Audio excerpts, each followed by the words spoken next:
Guys, dalam berinvestasi di Bitcoin itu salah satu yang mesti kita benar-benar dalami itu adalah perjalanan setiap minggunya. Karena dengan kita mengetahui perjalanan orang lain berinvestasi per minggu itu akan membuat kita mengerti bahwa dalam berinvestasi itu memiliki resiko dan memiliki penurunan yang cukup signifikan, terutama di Bitcoin juga.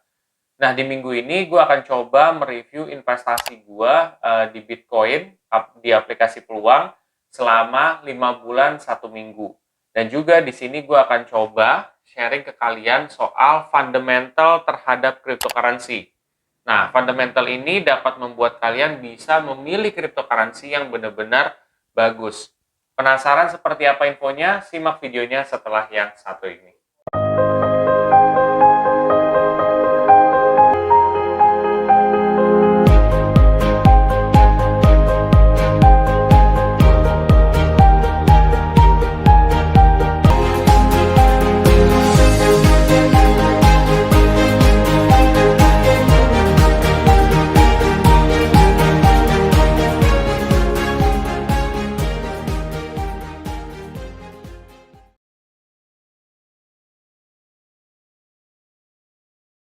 Oke, jadi sebelum kita ngomongin soal Bitcoin lagi lebih dalam, perjalanan gue seperti apa, dan juga info fundamental yang gue pengen kasih tahu seperti apa, gue akan coba disclaimer dulu ya.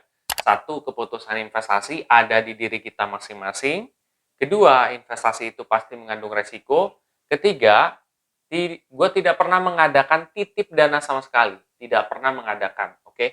Nah, sekarang di sini gue akan coba memberitahu infonya dulu ke sobat investor, yaitu soal fundamental pada cryptocurrency. Nah, fundamental pada cryptocurrency ini menurut gue adalah satu hal yang penting banget ketika sobat investor mau mulai berinvestasi. Atau sekarang ketika kamu udah mau mulai berinvestasi udah mulai ya. Kalian mau invest di tempat lain. Kalian itu harus tahu fundamentalnya seperti apa. Jadi gini, ketika kita ngomongin fundamental, ada beberapa aspek yang mesti kita lihat. Jadi gue belajar juga ya sama kayak lu pada ya. Pertama, itu project. Projectnya itu seperti apa? Kira-kira gimana nih? Bagus apa enggak? Nama dari projectnya apa? Potensinya seperti apa? Itu yang mesti kalian lihat dulu ya di awal. Kedua, itu tim. Timnya gimana? Apakah tim dari cryptocurrency tersebut, entah Bitcoin, Ethereum, atau apalah, itu timnya seperti apa? Apakah memang tim yang sudah berpengalaman sebelumnya atau enggak gitu. Nah, kalau semakin berpengalaman berarti kan semakin baik, semakin bagus juga seperti itu. Lalu yang ketiga itu adalah white paper atau roadmap. Nah, white paper atau roadmap itu sangat penting banget kalian untuk tahu di cryptocurrency. Nah, cryptocurrency harusnya mereka tuh punya roadmap atau white paper ini. Kalian bisa search juga di Google, misalkan Bitcoin white papernya apa. Jadi white paper itu gampangnya adalah kayak semacam arahnya mau kemana sih? Bitcoin ini mau jadi seperti apa sih gitu? Atau Ethereum ini mau jadi seperti apa sih di kedepan hari? Kira-kira possible nggak? Kira-kira mungkin nggak bisa tercapai hal tersebut? Jadi lo harus cek juga, kira-kira roadmap-nya seperti apa. Kalau lo pikir memang ini punya potensi dan mereka masuk akal, ya sudah gitu. Seperti itu. Itu yang poin ketiga ya. Keempat, community, public interest atau adoption. Nah, community kayak dia punya nggak kayak semacam Instagram, kayak khusus untuk misalkan Ethereum atau Bitcoin, terus juga ada info-info di forum-forum tertentu apa enggak gitu kan. Terus bagaimana nih keadaan sekarang atau publik menerima dari si koin ini, apakah positif ataupun negatif, apakah banyak orang yang beli atau enggak. Nah, jadi lo harus lihat dari kondisi sekarang. Jadi lo tahu tracking buat kedepannya, terus juga lo lihat kondisi seperti sekarang.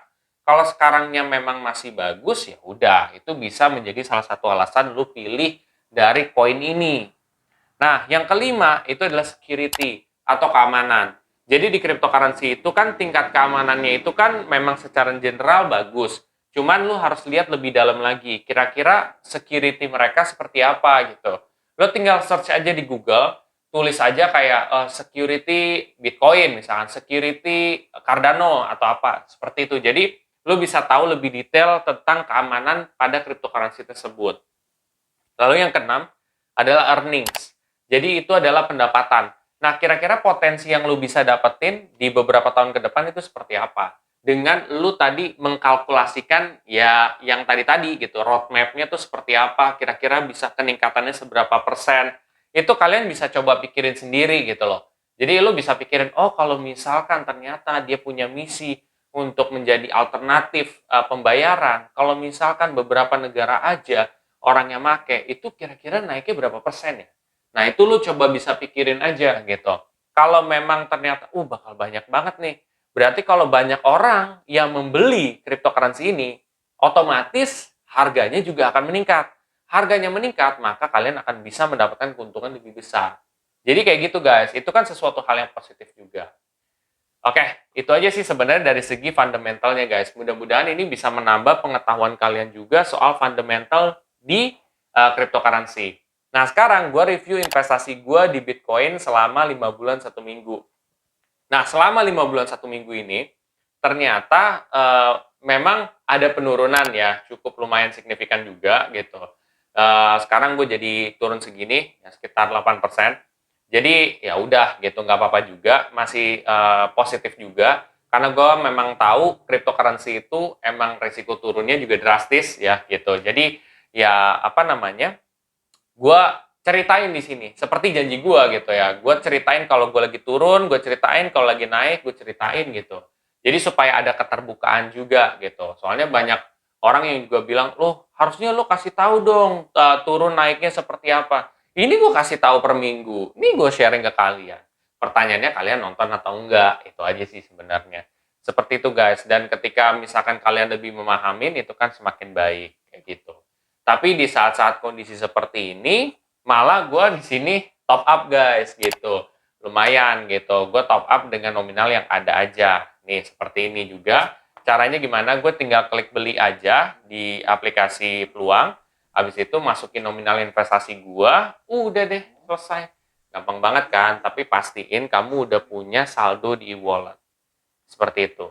Kalau kalian merasa video ini sangat bermanfaat dan setelah ini kalian termotivasi untuk berinvestasi, kamu bisa pakai kode referral saya yang ada di sini. Oke? Oke semuanya, kalau kalian merasa video ini sangat bermanfaat, please share aja ke sobat investor yang lain.